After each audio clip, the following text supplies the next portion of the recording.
Hi friends, ನಮಸ್ಕಾರ. SSEM.377ಗೆ ತಮಗೆಲ್ಲ ಸ್ವಾಗತ. ಇವತ್ತಿನ ಸ್ಪೆಷಲ್ ರೆಸಿಪಿ ಎಲ್ಲರ ಫೇವ್ರೆಟ್ ಪಾನಿಪೂರಿ ಮನೆಯಲ್ಲೇ ಹೆಲ್ತಿಯಾಗಿ ಹೇಗೆ ಮಾಡೋದು ಅಂತ ನೋಡೋಣ ಬನ್ನಿ.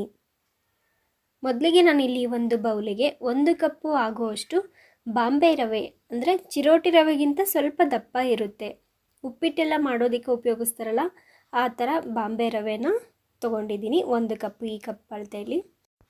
ಅದೇ ಕಪ್ಪಲ್ಲಿ 1/4 ಕಪ್ ಆಗೋಷ್ಟು ನೀರನ್ನು ಬಿಸಿ ಆಗೋದಕ್ಕೆ ಇಟ್ಟಿದ್ದೀನಿ. ಹಾಗೆಯೇ 2 ಟೇಬಲ್ ಸ್ಪೂನ್ ಮೈದಾ ಹಿಟ್ಟನ್ನು ಉಪಯೋಗಿಸ್ತಾ ಇದ್ದೀನಿ. ಹಾಕಿ ನೀರು ಚೆನ್ನಾಗಿ ಕಾದಿರಬೇಕು. ಕುದಿಯೋ ನೀರನ್ನು ಹಿಟ್ಟಿಗೆ ಸೇರಿಸಬೇಕು, ಅಂದರೆ ರವೆಗೆ ಹಾಕ್ಕೋಬೇಕು. ಈ ರೀತಿ ಸ್ವಲ್ಪ ಸ್ವಲ್ಪನೇ ಹಾಕಿ ಸ್ಪೂನಿಂದ ಮಿಕ್ಸ್ ಮಾಡ್ಕೊಳ್ಳಿ. ಬಿಸಿ ಇರೋ ಕಾರಣ ಕೈಯಲ್ಲೇ ಡೈರೆಕ್ಟಾಗಿ ಮುಟ್ಟೋದು ಬೇಡ. ಹಾಗೆಯೇ 1 ಕಪ್ಪು ರವೆಗೆ 1/4 ಕಪ್ ನೀರು ಕರೆಕ್ಟಾಗಿ ಆಗಿರುತ್ತೆ. ತುಂಬ ಮೆತ್ತಗಾದರೆ ಪೂರಿ ಮೆತ್ತಗಾಗ್ಬಿಡುತ್ತೆ. ಅದಕ್ಕೋಸ್ಕರ ಕರೆಕ್ಟಾಗಿ ಮೀಡಿಯಮ್ ಆಗಿ ರವೆನ ನಾವು ನಾದ್ಕೋಬೇಕಾಗುತ್ತೆ. ಹಾಗಾಗಿ ಸ್ವಲ್ಪ ಗಟ್ಟಿನೇ ಇರಲಿ, ತುಂಬ ಗಟ್ಟಿನೂ ಅಲ್ಲ, ಉದ್ದೋದಕ್ಕೆ ಅನುಕೂಲವಾಗುವಷ್ಟು ಗಟ್ಟಿಯಾಗಿ ನಾವು ನಾದ್ಕೋಬೇಕು. 1/4 ಕಪ್ಪು ಬೇಕಾದರೆ 1-2 ಸ್ಪೂನ್ ಎಕ್ಸ್ಟ್ರಾ ಹಾಕ್ಕೊಳ್ಬಹುದು ಅಷ್ಟೇ. ಅದಕ್ಕಿಂತ ಜಾಸ್ತಿ ನೀರನ್ನು ಹಾಕ್ಕೋಬೇಡಿ. ನೋಡಿ, ಇಷ್ಟು ಹದವಾಗಿ ಹಿಟ್ಟನ್ನು ಕಲಿಸ್ಕೋಬೇಕು. ರವೆನ ತೊಗೊಂಡಿರೋ ಕಾರಣ ಬಿಸಿನೀರಲ್ಲೇ ಹಾಕಿ ಕಲಿಸೋದ್ರಿಂದ ಚೆನ್ನಾಗಿ ರವೆ ಎಲ್ಲ ನೆನ್ಕೊಳ್ಳುತ್ತೆ, ಹಾಗೆ ಹರಳುತ್ತೆ. ಹಾಗೆ ಪೂರಿ ಮಾತ್ರ ಯಾವುದೇ ಕಾರಣಕ್ಕೂ ಮೆತ್ತಗಾಗೋದಿಲ್ಲ. ಕ್ರಿಸ್ಪಿಯಾಗಿ ಎಷ್ಟೊತ್ತಿಟ್ಟರು ಕೂಡ ತುಂಬಾ ಚೆನ್ನಾಗಿರುತ್ತೆ, ಕ್ರಿಸ್ಪಿಯಾಗಿರುತ್ತೆ. ಪಾನಿಪುರಿ ಕ್ರಿಸ್ಪಿಯಾಗಿದ್ದರೆ ತಾನೇ ನಮಗೆ ತಿನ್ನಬೇಕಾದ್ರೆ ಚೆನ್ನಾಗಿ ಅನಿಸುತ್ತೆ. ಈ ಥರ ಸ್ವಲ್ಪ ಕೈಗೇ ಎಣ್ಣೆನ ಹಚ್ಕೊಂಡ್ಬಿಟ್ಟು ಎಲ್ಲ ಕಡೆನ ಹಚ್ಚಿ 15-20 ನಿಮಿಷ ನೆನ್ಕೊಳ್ಳೋದಕ್ಕೆ ಬಿಡೋಣ. ಈ ರೀತಿ ಒಂದು ಕಾಟನ್ ಬಟ್ಟೆ ಅಥವಾ ಟವಲ್ನ ಮುಚ್ಚಿಬಿಟ್ಟು ಮೇಲೆ ಒಂದು ತಟ್ಟೆನ ಮುಚ್ಚಿ ಎತ್ತಿಡೋಣ. ಅಷ್ಟರಲ್ಲಿ ನಾವಿಲ್ಲಿ ಪಾನಿನ ರೆಡಿ ಮಾಡ್ಕೊಳ್ಳೋಣ. ನೋಡಿ, 1 ಹಿಡಿ ಆಗುವಷ್ಟು ಪುದೀನ ಸೊಪ್ಪು ತೊಗೊಂಡಿದ್ದೀನಿ. ಹಾಗೆಯೇ ಸ್ವಲ್ಪ ಕೊತ್ತಂಬರಿ ಸೊಪ್ಪು, ಅರ್ಧ ಇಂಚು ಹಸಿಶುಂಠಿ, 3-4 ಹಸಿಮೆಣಸಿನ್ಕಾಯಿ ನಿಮ್ಮ ಖಾರಕ್ಕೆ ಅನುಗುಣವಾಗಿ ತೊಗೊಳ್ಳಿ. ಹಾಗೆಯೇ 1 ನಿಂಬೆಹಣ್ಣು ಗಾತ್ರದಷ್ಟು ಹುಣಸೆ ಹಣ್ಣನ್ನು ಸಹ ತೊಗೊಂಡಿದ್ದೀನಿ. ಎಲ್ಲನೂ ಈಗ ಮಿಕ್ಸಿ ಮಾಡ್ಕೊಳ್ಳೋಣ. ಪುದೀನ ಕೊತ್ತಂಬರಿ ಒಂದೇ ಸಮನಾಗಿ ತಗೊಳ್ಳಿ, ತುಂಬ ಚೆನ್ನಾಗಿರುತ್ತೆ. ನೋಡಿ, ಶುಂಠಿ, ಹಸಿಮೆಣಸಿನ್ಕಾಯಿ ಹಾಗೆ ಹುಣಸೆ ಹಣ್ಣನ್ನು ಹಾಕ್ಕೊಳ್ತಾ ಇದ್ದೀನಿ. ಹಾಗೆಯೇ ಇದಕ್ಕೇ ರುಚಿಗೆ ತಕ್ಕಷ್ಟು ಉಪ್ಪನ್ನು ಸಹ ಹಾಕ್ಕೊಳ್ತಾ ಇದ್ದೀನಿ. ನೋಡಿ, ಈ ರೀತಿ ಫೈನ್ ಪೇಸ್ಟಾಗಿ ರುಬ್ಕೊಂಡಾಗಿದೆ. ನಂತರ ಇಲ್ಲಿ ರವೆ ಕೂಡ ನೆಂದಿದೆ. ಮೊದಲಿಗೆ ಪೂರಿನ ರೆಡಿ ಮಾಡ್ಕೊಳ್ಳೋಣ. ತೆಗೆದ್ಮೇಲೆ ಮತ್ತೆ ಈ ರೀತಿ ಚೆನ್ನಾಗಿ ನಾದ್ಕೋಬೇಕು ರವೆನ. ಎಷ್ಟು ಚೆನ್ನಾಗಿ ನಾದ್ಕೊತೀವೋ ಪೂರಿನೂ ಸಹ ಅಷ್ಟೇ ಚೆನ್ನಾಗಿ ಬರುತ್ತೆ. ಅದಕ್ಕೋಸ್ಕರ ಚೆನ್ನಾಗಿ ನಾದ್ಕೊಳ್ಳಿ.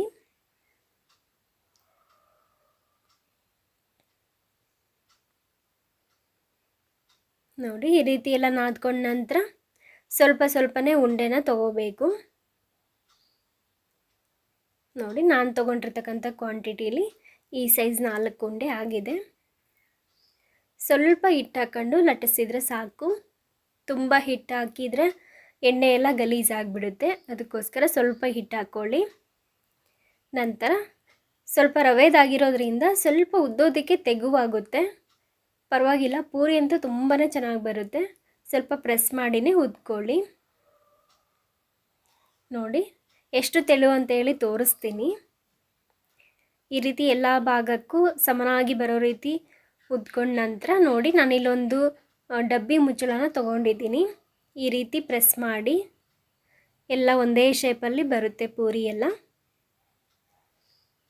ಡಬ್ಬಿ ಮುಚ್ಚಳ ಚಿಕ್ಕದಾದರೂ ಪರವಾಗಿಲ್ಲ, ನಿಮ್ಮ ಇಷ್ಟ, ನಿಮ್ಮ ಮನೇಲಿ ಯಾವ ಥರ ಇದೆಯೋ ಅದೇ ಥರನೇ ತಗೊಳ್ಳಿ. ನಾನು ಮಾಡಿರ್ತಕ್ಕಂಥ ಪೂರಿ ಸೈಜು ಕರೆಕ್ಟಾಗಿತ್ತು. ನೋಡಿ, ಇಷ್ಟು ತೆಳುವಾಗಿ ಉದ್ದಬೇಕು. ದಪ್ಪ ಆಗಿಬಿಟ್ರೆ ಏನಾಗುತ್ತೆ ಅಂದರೆ ಪೂರಿ ಮೆತ್ತಗಾಗ್ಬಿಡುತ್ತೆ ಎತ್ತಿಟ್ಟ ನಂತರ. ಅದಕ್ಕೋಸ್ಕರ ಸ್ವಲ್ಪ ತೆಳುವಾಗಿಯೇ ಇರಲಿ. ಇದೇ ರೀತಿನ ಎಲ್ಲ ಹಿಟ್ಟನ್ನು ಪೂರಿಗಳನ್ನ ಉದ್ಬಿಟ್ಟು ಎತ್ತಿಡ್ತಾ ಇದ್ದೀನಿ. ಅವು ಸ್ವಲ್ಪ ಹಾರಬೇಕು, ಒಂದು 5 ನಿಮಿಷ ಬಿಟ್ಟು ಆ ನಂತರ ಕರಿಬೇಕು. ಎಲ್ಲ ಉದ್ದೋದಾದ ನಂತರ ನಾನಿಲ್ಲಿ ಎಣ್ಣೆ ಕೂಡ ಚೆನ್ನಾಗಿ ಕಾಯಿಸ್ಬಿಟ್ಟು ಒಂದೊಂದೇ ಪೂರಿನ ಹಾಕಿ ಈ ರೀತಿ ಮೇಲೆ ಸ್ವಲ್ಪ ಪ್ರೆಸ್ ಮಾಡ್ತಾ ಇದ್ದೀನಿ. ನೋಡ್ತಾ ಇರ್ಬೋದು, ಎಣ್ಣೆ ಚೆನ್ನಾಗಿ ಕಾದಿದೆ. ಆಗ್ತಿದ್ದಂಗೆ ಮೇಲೆ ಎದ್ದು ಎಷ್ಟು ಚೆನ್ನಾಗಿ ಬರ್ತಾಯಿದೆ ಉಬ್ಬಿ ಅಂತ. ಈ ರೀತಿ ಹಾಕ್ಬಿಟ್ಟು ಮೀಡಿಯಮ್ ಫ್ಲೇಮಲ್ಲಿ ಎರಡು ಸೈಡು ಚೆನ್ನಾಗಿ ಕೆಂಪಾಗಬೇಕು, ರೋಸ್ಟ್ ಆಗೋವರೆಗೂ ಫ್ರೈ ಮಾಡಬೇಕು. ನಾವು ಎಷ್ಟು ಚೆನ್ನಾಗಿ ಪೂರಿನ ಕರಿತೀವೋ ಅಷ್ಟು ಕ್ರಿಸ್ಪಾಗಿರುತ್ತೆ. ಎಷ್ಟೇ ಹೊತ್ತು ಇಟ್ಟರೂ ಕೂಡ ಮೆತ್ತಗಾಗೋದಿಲ್ಲ. ಒಂದು ವೇಳೆ ಮೆತ್ತಗಾಯಿತು ಅಂದರೆ ಪೂರಿ ದಪ್ಪ ಆಗಿದೆ ಅಂತ. ತೆಳುವಾಗಿರಬೇಕು, ತುಂಬ ತೆಳುನೂ ಅಲ್ಲ. ನೋಡಿಕೊಂಡು ಒಂದೆರಡು ಮಾಡಿದರೆ ನಿಮಗೆ ಗೊತ್ತಾಗುತ್ತೆ. ನೋಡಿ, ಈಗ ಎರಡು ಸೈಡನ್ನು ತಿರುಗಿಸಿ ಈ ರೀತಿ ಕೆಂಪಾಗಿ ಬರೋವರೆಗೂ ಎಲ್ಲ ಪೂರಿಗಳನ್ನೂ ಇದೇ ಥರ ಕರಿಬೇಕು. ನಂತರ ಪಾನಿ ರೆಡಿ ಮಾಡಿಕೊಳ್ಳೋಣ. ಆಗಲೇ ರುಬ್ಬಿ ಇಟ್ಟಿದ್ವಲ್ಲ, ಅದನ್ನು ಸೋಸ್ತಾ ಇದ್ದೀನಿ. ನಾನು ಹುಣಸೆ ಹಣ್ಣು ಹಾಕಿರೋದ್ರಿಂದ ರುಬ್ಬೋದಕ್ಕೇ ಸ್ವಲ್ಪ ಕಲರ್ ಚೇಂಜ್ ಆಗಿದೆ, ನೋಡ್ತಾ ಇರ್ಬೋದು. ಈಗ ಎಲ್ಲ ಸ್ವಲ್ಪ ಸ್ವಲ್ಪ ನೀರು ಹಾಕ್ಕೊಂಡು ಬೇಕಾದರೂ ಈ ರೀತಿ ಚೆನ್ನಾಗಿ ಸೋಸ್ಕೋಬೇಕು. ಹುಣಸೆಹಣ್ಣು ಬೇಕಾದರೆ ನೆನೆ ಇಟ್ಟು ಕೊನೆಗೆ ಹುಣಸೆ ರಸನ ಸೇರಿಸ್ಕೊಳ್ಬಹುದು, ಅಥವಾ ಟೈಮ್ ಇಲ್ಲ ಅಂತಂದರೆ ಹೀಗೆ ರುಬ್ಬೋದಕ್ಕೂ ಹಾಕ್ಕೊಂಡು ರುಬ್ಕೋಬಹುದು. ಈ ರೀತಿ ಎಲ್ಲನೂ ಸೋಸ್ಕೋಬೇಕು ನೀಟಾಗಿ. ಈ ಥರ ಗಟ್ಟಿದನ್ನೆಲ್ಲ ತೆಗೆದುಬಿಡೋಣ. ನೋಡಿ, ಪಾನಿ ರೆಡಿಯಾಗಿದೆ. ನಿಮಗೆ ಎಷ್ಟು ತಿಕ್ನೆಸ್ ಬೇಕು ನೋಡಿಕೊಂಡು ನೀರನ್ನು ಅಡ್ಜಸ್ಟ್ ಮಾಡ್ಕೊಳ್ಳಿ.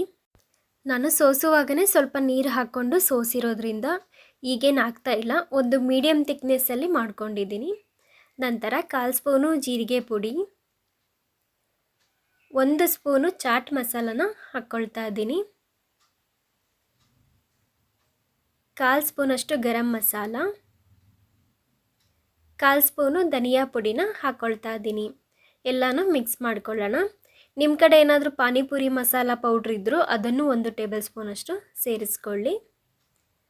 ನಂತರ ಉಪ್ಪು ಬೇಕಾದರೆ ಚೆಕ್ ಮಾಡಿ ಈ ಟೈಮಲ್ಲಿ ಹಾಕ್ಕೊಳ್ಬಹುದು. ಒಂದು ವೇಳೆ ಹುಣಸೆ ಹುಳಿ ಜಾಸ್ತಿ ಆಗಿತ್ತು ಅಂದರೆ ಇನ್ನೂ 1 ಕಪ್ ನೀರನ್ನು ಸೇರಿಸ್ಕೋಬೇಕಾಗುತ್ತೆ. ಹಾಗೆಯೇ ಚಿಕ್ಕದಾಗಿ ಕಟ್ ಮಾಡಿರ್ತಕ್ಕಂಥ ಈರುಳ್ಳಿ ಹಾಗೂ ಕೊತ್ತಂಬರಿ ಸೊಪ್ಪನ್ನು ಹಾಕ್ಕೊಳ್ತಾ ಇದ್ದೀನಿ. ಕೊನೆಗೆ ಸ್ವಲ್ಪ ಪೆಪ್ಪರ್ ಪೌಡ್ರು, ಕಾಳುಮೆಣಸು ಪುಡಿನ ಹಾಕ್ಕೊಳ್ತಾ ಇದ್ದೀನಿ, 1/4 ಸ್ಪೂನಷ್ಟು. ಎಲ್ಲನೂ ಮಿಕ್ಸ್ ಮಾಡಿಕೊಂಡ್ರೆ ತುಂಬಾ ಟೇಸ್ಟಿಯಾಗಿರ್ತಕ್ಕಂಥ ಪಾನಿ ರೆಡಿ ಆಯಿತು. ಬರೀ ಪಾನಿನೇ ಕುಡಿಬಹುದು, ಅಷ್ಟು ಟೇಸ್ಟಿಯಾಗಿರುತ್ತೆ ಈ ಪಾನಿ. ಈಗ ಸ್ಟಫಿಂಗನ್ನು ರೆಡಿ ಮಾಡ್ಕೊಳ್ಳೋಣ. ನೋಡಿ, 2 ಆಲೂಗಡ್ಡೆನ ಚೆನ್ನಾಗಿ ಬೇಯಿಸ್ಬಿಟ್ಟು ಎತ್ತಿಟ್ಕೊಂಡಿದ್ದೀನಿ, ಸಿಪ್ಪೆ ತೆಗೆದಾಗಿದೆ. ಈಗ ಅದನ್ನು ಚೆನ್ನಾಗಿ ಮ್ಯಾಶ್ ಮಾಡ್ಕೋಬೇಕು. ನಿಮ್ಮ ಕಡೆ ಮ್ಯಾಶರ್ ಇದ್ದರೆ ಅದರ ಸಹಾಯದಿಂದನೇ ಮ್ಯಾಶ್ ಮಾಡ್ಕೊಳ್ಬಹುದು. ನೋಡ್ತಾ ಇರ್ಬೋದು, ಎಲ್ಲ ಚೆನ್ನಾಗಿ ಮ್ಯಾಶ್ ಆಗಿದೆ. ಈಗ ಇದಕ್ಕೆಲ್ಲ ಸ್ವಲ್ಪ ಮಸಾಲೆನ ಆ್ಯಡ್ ಮಾಡ್ಕೊಳ್ಳೋಣ. ಹಾಗೆ ಬೇಯಿಸಿಟ್ಟಿರ್ತಕ್ಕಂಥ ಬಟಾಣಿ, 1 ಟೀ ಕಪ್ಪಷ್ಟು ಬಟಾಣಿನ ನೆನೆಸಿ ಇಟ್ಟಿದ್ದೆ, ಬೇಯಿಸ್ಬಿಟ್ಟು ಹಾಕ್ಕೊಳ್ತಾ ಇದ್ದೀನಿ ಆಲೂಗಡ್ಡೆಗೆ. ಗಟ್ಟಿ ಬಟಾಣಿನೇ ಹಾಕ್ಕೊಳ್ಳಿ, ಆವಾಗಲೇ ಪಾನಿಪುರಿಲಿ ತಿನ್ನಬೇಕಾದ್ರೆ ಬಾಯಿಗೆ ಸಿಗ್ತಾ ಇದ್ದರೆ ತುಂಬ ಚೆನ್ನಾಗಿರುತ್ತೆ. ಹಸಿ ಬಟಾಣಿ ಬೇಡ. ಹಾಗೆ 2 ಮೀಡಿಯಮ್ ಸೈಜ್ ಈರುಳ್ಳಿನ ಚಿಕ್ಕದಾಗಿ ಕಟ್ ಮಾಡಿಬಿಟ್ಟು ಹಾಕ್ಕೊಳ್ತಾ ಇದ್ದೀನಿ. ಸ್ವಲ್ಪ ಕೊತ್ತಂಬರಿ ಸೊಪ್ಪು, ರುಚಿಗೆ ತಕ್ಕಷ್ಟು ಉಪ್ಪು, 1/4 ಸ್ಪೂನು ಜೀರಿಗೆ ಪುಡಿನ ಹಾಕ್ಕೊಳ್ತಾ ಇದ್ದೀನಿ. ಹಾಗೆಯೇ ಸ್ವಲ್ಪ ಗರಂ ಮಸಾಲಾನ ಹಾಕ್ಕೊಳ್ತಾ ಇದ್ದೀನಿ. ಮಸಾಲೆ ಎಲ್ಲ ಸ್ವಲ್ಪ ಸ್ವಲ್ಪನೇ ಹಾಕ್ಕೊಳ್ಳಿ, ಪಾನಿಗೂ ಹಾಕಿರ್ತೀವಲ್ವಾ. 1/2 ಸ್ಪೂನು ಚಾಟ್ ಮಸಾಲನ್ನು ಸಹ ಹಾಕ್ಕೊಂಡು ಎಲ್ಲವನ್ನು ಚೆನ್ನಾಗಿ ಮಿಕ್ಸ್ ಮಾಡ್ಕೋಬೇಕು. ಸ್ಟಫಿಂಗ್ ಕೂಡ ಅಷ್ಟೇ ತುಂಬಾ ಟೇಸ್ಟಿಯಾಗಿರುತ್ತೆ. ಪೂರಿಲಿ ಹಾಕ್ಕೊಂಡು ತಿಂತಾ ಇದ್ರಂತೂ ತುಂಬಾ ಟೇಸ್ಟಿಯಾಗಿ. ಈಗ ಪಾನಿಪುರಿನ ರೆಡಿ ಮಾಡ್ಕೊಳ್ಳೋಣ. ನೋಡಿ, ಈ ರೀತಿ ಒಂದೊಂದೇ ಪೂರಿನ ತೊಗೊಂಡು ಕ್ರಿಸ್ಪಾಗಿರ್ತಕ್ಕಂಥ ಮೇಲ್ಭಾಗನ ತೆಗೆದುಬಿಟ್ಟು ಸ್ಟಫಿಂಗ್ನ ಮಾಡ್ಕೋಬೇಕು. ಆಲೂಗಡ್ಡೆ ಸ್ಟಫಿಂಗ್ ಮಾಡಿದ್ವಲ್ಲ ಅದನ್ನು ಹಾಕಿಬಿಟ್ಟು ಮೇಲೆ ಸ್ವಲ್ಪ ಈರುಳ್ಳಿ, ಕೊತ್ತಂಬರಿ ಸೊಪ್ಪನ್ನ ಹಾಕಿ ಹೀಗೆ ಒಂದೊಂದಾಗಿ ರೆಡಿ ಮಾಡಿ ಇಟ್ಕೊಳ್ತಾ ಇದ್ದೀನಿ ಪ್ಲೇಟಿಗೆ.